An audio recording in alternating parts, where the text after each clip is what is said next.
company and your role. Maybe Yes, good morning.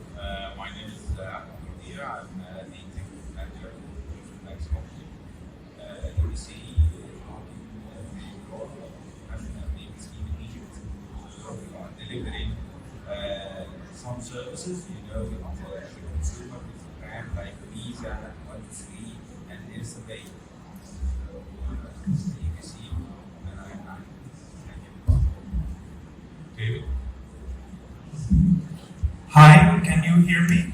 Perfect, very good. I am David Guri and I advise CEOs and boards of banks around the world about innovation, digital transition, financial technology, and digital banking strategies. And I have worked in over 60 countries. This is my third time in Egypt. Thank you. Do you count it 3 times as 3 countries, David? No. Just Hi. So I'm Mahaveer. I'm the Chief Marketing Officer for Fatian Technologies. Well, Fatian is being into 3 business verticals. One of them is security and authentication, and we are also a card manufacturer. And also we are into point of sale manufacturing on the acquiring side. So overall, we've been into security and payments for a very long time. And we have many patents and innovations in terms of the payment instruments, what we develop and manufacture. Perfect, thank you very much. And my name is Sami Zafar. I'm a partner at MP Dunn & Company. It's a consulting company focused on payments. So we'll start off, let me take, I'm going to see a clock here, so just to make sure that we can program. Because you will throw something at me, Nina, if I just, yeah, exactly. Because we can talk about this subject for hours. You guys know we have experts. Here we go. Excellent. Rita, would you like to briefly introduce yours? Thank you very much. I'm Reda Fel. I did the global processing business for Network International. Perfect. And Network International, you can explain it's the primary payment processor required in UAE as well as in Africa. So we exist in over 50 countries today. We support more than 220 banks, financial institutions across the entire value chain from wire processing, issue processing, and data processing. Perfect. Thank you very much. Okay, so let's just quickly start with definitions first. So contactless can mean different things, but primarily we mean the contactless technology that everyone uses. So instead of using our cards to put it in the machine and then put it in, okay, this is just a tap and go. And it could be your card, or it could be your mobile device. But we can also expand during this session beyond cards. Talk about how new technologies are emerging that do not require the whole type of interaction of a card and inserting the card in a particular tether. But these new types of payments that are emerging, we're going to talk about them as well. We're going to talk about in general acceptance and acceptance. So the first very obvious question is how has contactless changed consumer behavior? Has it changed consumer behavior forever? And do you think it's we're more going towards contactless but preferring mobile? So consumer behavior has changed more towards contactless and mobile. That's how we have preference. Maybe we can start with this time. So we're going to start there are a couple of data points that shed more light in terms of where we are going from the operation of or the NFC since we started. So I'm going to start with the example we have deployed in the UAE and Dubai in particular. We're talking about 2007. There was a struggle in terms of deploying NFC machines on post-terminals because of the cost. So just quickly for people who may not be aware, NFC is near-field communication. So it's a technology where you can actually buy just 1 or 2 centimeters. So we started by deploying the NFC technology in terms of the POS machine and the wearable kind of devices or gadgets to to have your SIM. So the chip that has all the data elements in terms of the card will be deployed whether in your watch, necklace, or anywhere on the device. And that was the concept that we started with McDonald's, with Burger King. So all of the fast-moving items to understand exactly the consumer behavior.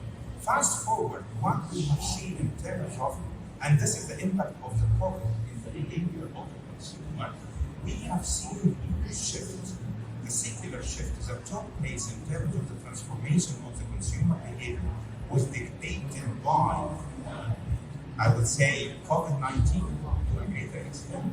And we have seen the percentage of transformation from, I would say, from the total number of digital payments, it came up to 90%.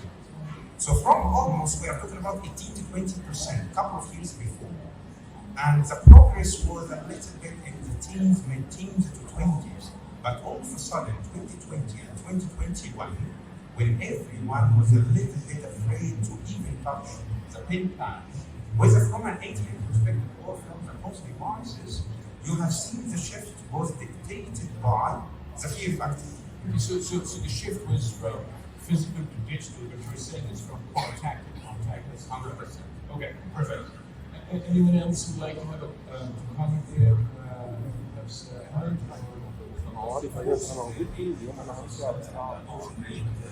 I'm sorry, I'm you here. Okay. The adoption rates in the markets has been greatly adopted mainly for the key factor and actually coupled the IG. So the requirement of contactless payment to get a push for this adoption rate. But also I think that one of the factors is the rhythm and the speed of requirement of our life. Now we are working in every way to make it easier, faster, all the time. So the adoption rates for adopting contactless technology has been increased in the markets related to the needs from the consumer perspective that they want to finalize their actually transactions in a much faster pace, actually frictionless, smooth, and seamless transaction. So it's a consumer that is really driving it and preferring it. David, do you have any perspectives on that? And particularly, if you could comment maybe on the mobile side, will mobile take over like that because of contactless? Yes. So first a remark to Reda. Ayrton Senna in Formula One always arrived last in the training and always won the championship.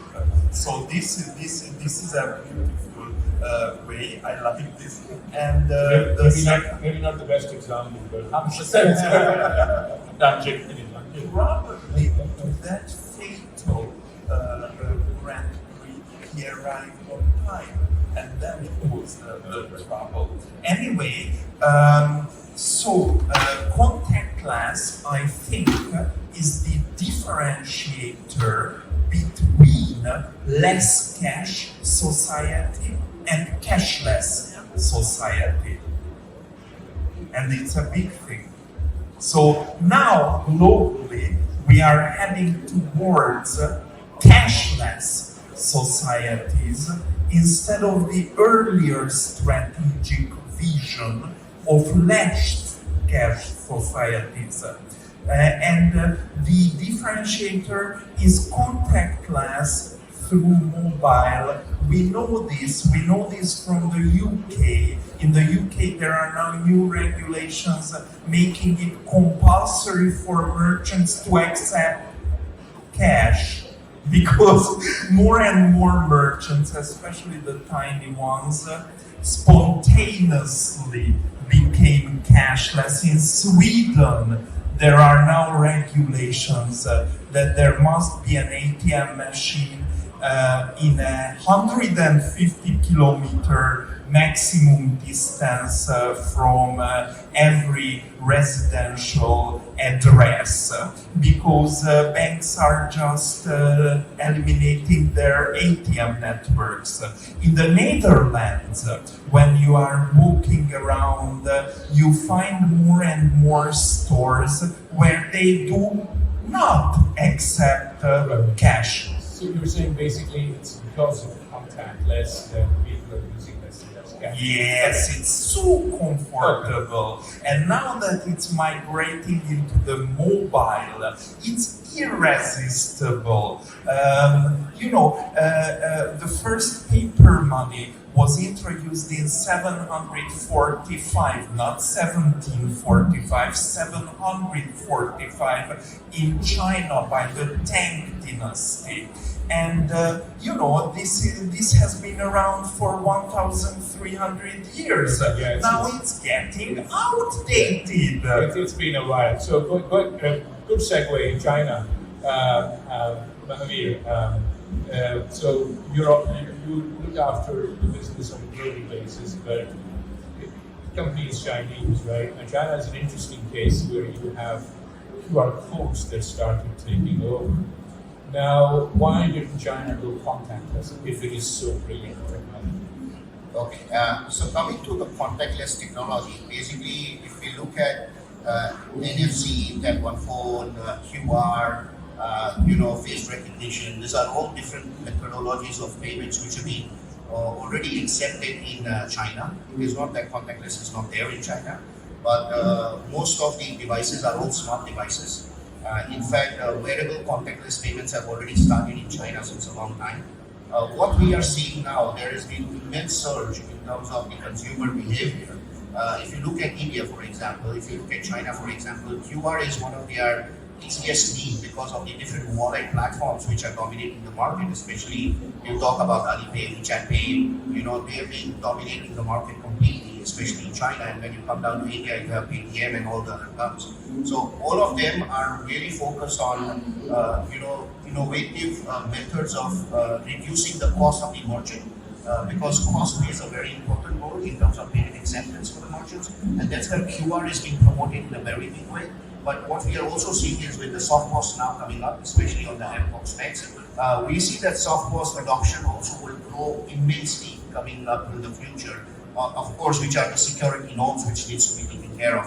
But what Fabian is also focusing on is that all these devices are already there because we are very consumer centric. We are also working on something known as connected devices payments, which are IoT based, and that is where we see a very good future coming up because we've seen IoT devices which are already there now, which gives you the entire analysis of the instruments, whether it is air conditioner or refrigerator or cars. So we will come to the new devices, absolutely. And I guess one reason why China QR codes succeeded is QR codes don't really require a lot of technology and static QR code.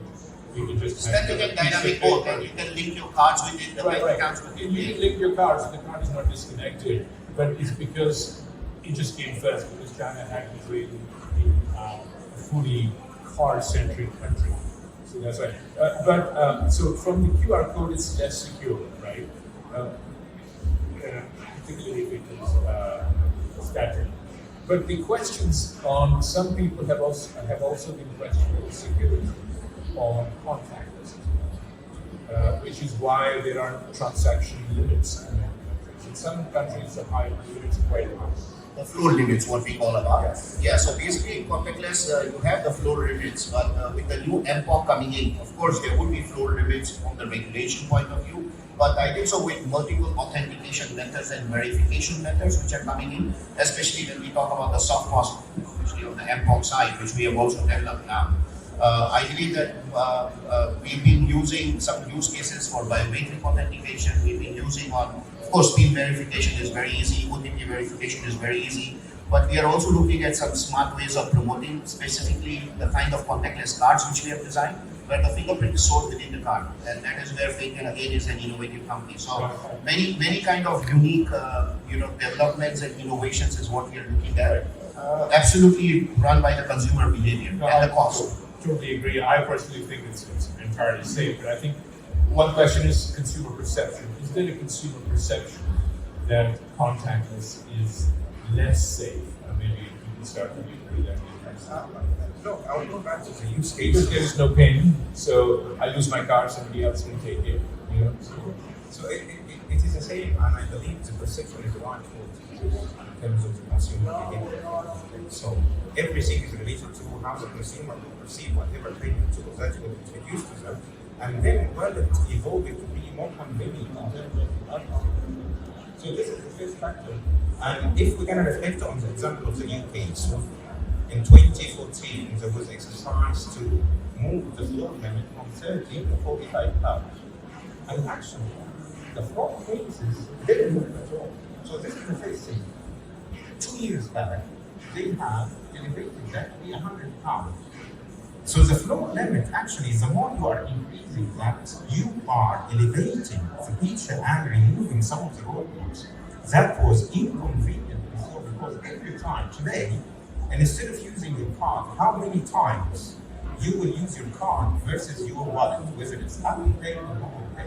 At the end of the day, it's all about the consumer behavior and the conveniences that you are bringing to them to make life easier and faster. And I think as people become more and more familiar, which people are in many countries, that limit is going to just go up and up. It's interesting that in Apple Pay, you can actually pay for the limit maybe 100, but Apple Pay, you can pay much more. And I believe now, we are becoming more sophisticated. So if you reflect on the AI and the ML tools that is embedded in the rule-based application to drive the consumer behavior and open the floor limit, today it's much easier to play around with that. Yeah. So it's more secure, it is not the other way. It is more secure compared to, because of the technologies that we are applying today. And in Egypt, do you find consumers still have perception issues about contactless security? Yes, actually, I find that still. Sorry, you have to move. Still, there are on certain levels there are some fears actually, but the adoption rates still arise as well. So, despite the fact that the floor limits is something that maybe one has fears of losing his car, for example, but he knows very well that if he lost the car, if he lost his mobile, some payment transaction might occur. This is also fun. So having a device near your card in an improper way can actually withdraw from your money is something that people taking out a little bit. But by the fact that figures and numbers, we see that the adoption rates stay. Despite this fact, the adoption rates within education are really world high. And actually, even this is a global, it's not application in Egypt, but global level as well.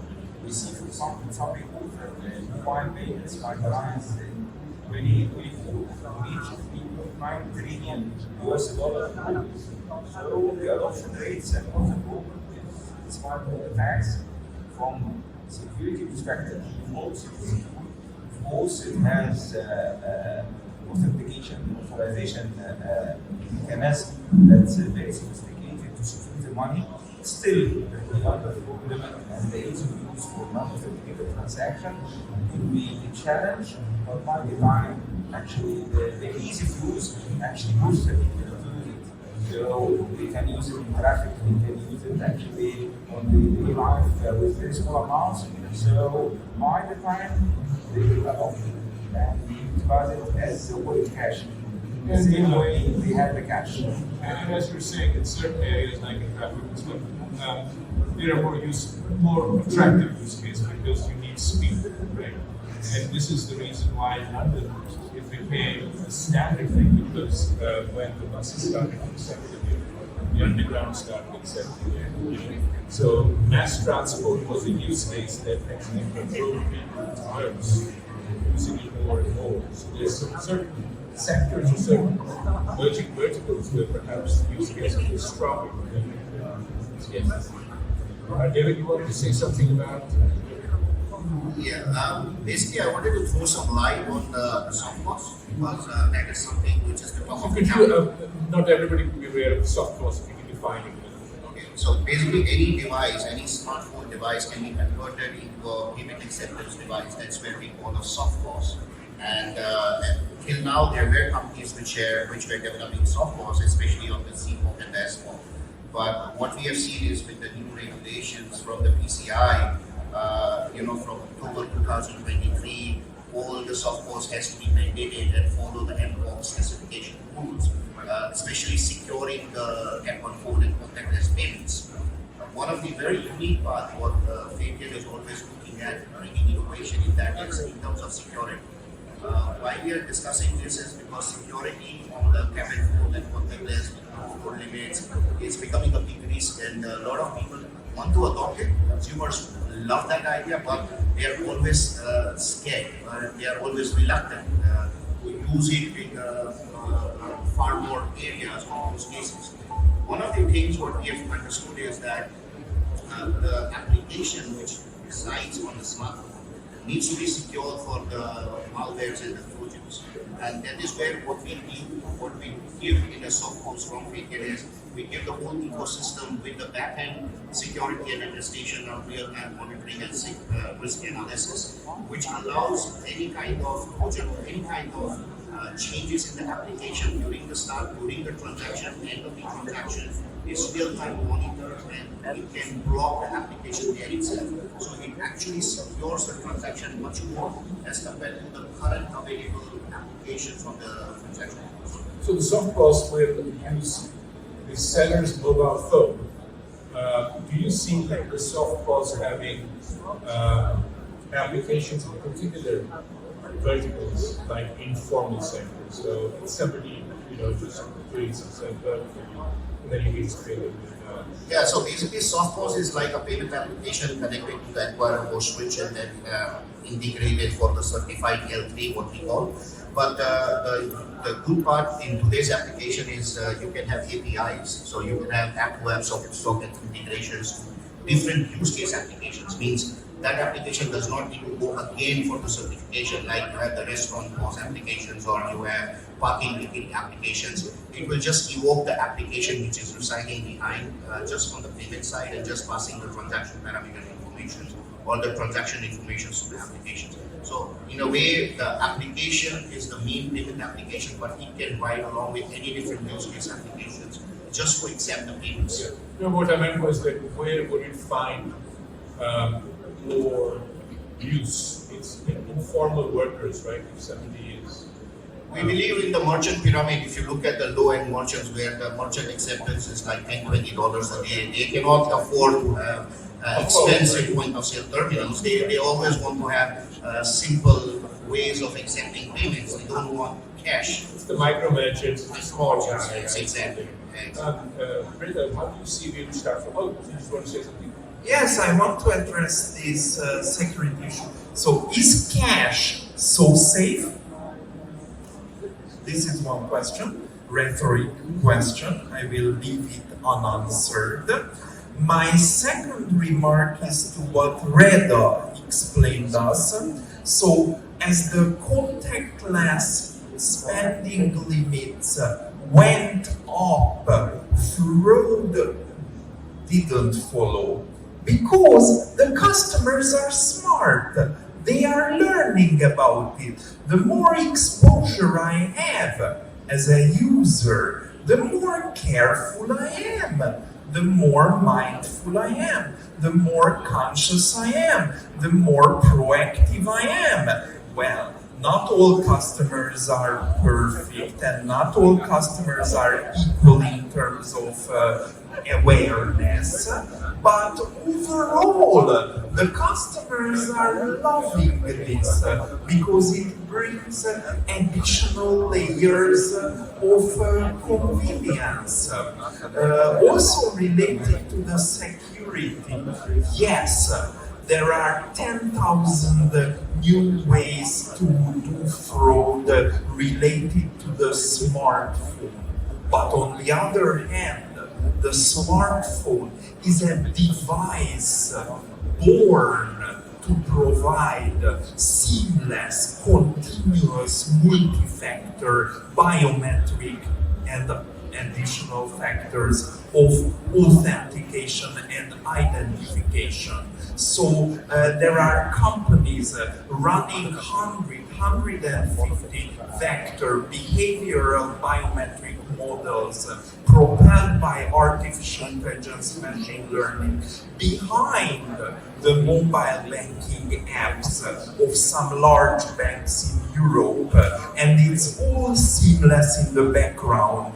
The pace you are typing, the directions you are moving your finger on the screen, the pattern of the gyroscope of your phone following your gait as you are walking on the street. And I can go deeper and deeper and deeper. Basically, you're saying that all these factors will help reduce the concerns about security. So contactless is already a security mechanism, but these will help. Exactly. All in all, it's pretty safe. Okay. So we have very little time left, so I've got quite a few other topics to cover. I will need to give me a shout in a few minutes. The big issue for us, particularly for myself and North Africa, is to grow acceptance. To make sure that people are able to accept cashless payments. How do you guys see the role of contactless in growing acceptance? And particularly talking, this is a segue from your soft laws, your soft laws. Primarily targets people who always take cash, right? So maybe we can start from your side this time. Well, one of the trend which we've been seeing in the Africa and Middle East African market is a lot of wallet providers were there. Of course, they were all closed loop wallet providers. They used to provide all different kind of utility services and P2P and M2M and M2P and P2M. One of the avenues which they are looking at is upgrading and accepting different form factors of payments, especially on the open loop cards. And that is where we are seeing soft POS adoption coming up very big way.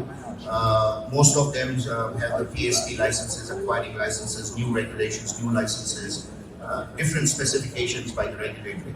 And we see that soft POS is going to grow in a big way, especially in the African segment market.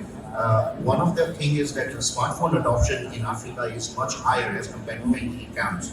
And another thing what we see is that the coverage in the network and telecom operators connectivity is also growing in those areas. And because of that, we see that smartphones and soft POS on smartphones is going to be adopted in a very larger area base and territories. Quickly. I'm advising a bank where in a country, it's a market-leading bank, the largest retail bank in the specific country, where smartphone penetration is 200%, a little bit north of 200%. The population is like, dependent on, addicted to WhatsApp and things like this, including the older people. It's amazing. And the financial inclusion in terms of bank accounts is between 30 and 60%. 60% of the adult population has a bank account, but only 30% of the adult population uses it actively and consciously. So we have 170 percentage point gap. So that's where mobile will come in, absolutely, and that's where that's like an as well, because people have mobile phones, but they have bank accounts. Yes, I think that the industry offered actually both sides of action, the consumer and the merchants, source of funds that accepted devices in different ways that we will monitor from the industry's perspective how the evolution will come and how the adoption will come. Now we have QR, we have mobile, we have additional contactless NFC, we have mobile devices used as POS, and also we have some new initiatives in the world, like what Amazon is offering right now in Amazon Go and Amazon One. Now you can have your payments with your phone in your hand in some stores. So this is something new. It could be adopted in the near future. It might take some time, of course, but it could be a way that people like it. Why I don't pay with my phone or my hand? So if it's adopted, it might grow. The same way that right now another ideas that implemented in other markets like UK and the United States with the Amazon Go concept. It's some of combination of sensors, artificial intelligence that work with actually your profile that you can pay whatever you get actually without any payment device or any accessibility to fund for this service. So it's only about what you have taken from the store is linked to your profile, and passing by the gate is actually deducting from your account.